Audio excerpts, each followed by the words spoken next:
We do have breaking news to tell you about right now. Rescue operations are underway in Beirut as authorities search for survivors from a massive blast at a Lebanese warehouse. At least 100 people have been killed and at least 4,000 people were injured in the explosion that Lebanon's prime minister said was caused by over 2,700 tons of ammonium nitrate that had been sitting unsecured in a warehouse. Now, for context, that's more than 1,300 times the amount the Oklahoma City bomber used to blow up the federal building in 1995. President Trump said yesterday that the explosion was an attack, but offered no evidence to support that claim. NBC's chief foreign correspondent Richard Engel has been digging into this story for us. Richard, thanks so much for joining me this morning. So, as I just mentioned, the president did say in his briefing yesterday that the blast looked like a terrible attack. Those are his words. But defense officials, as you know, have not said that yet. So what are you hearing about where the investigation stands at this point?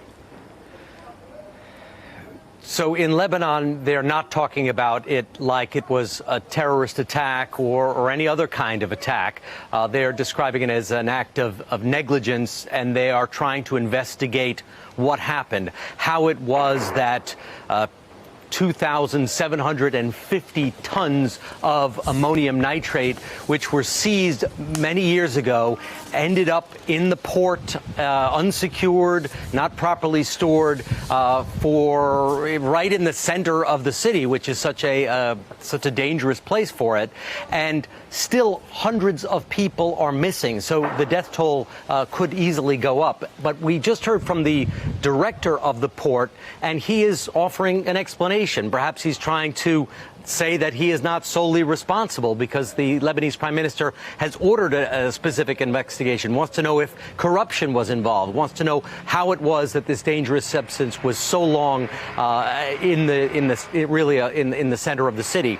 And the port director says when this material was confiscated from a ship, a court order had it stored temporarily at the port.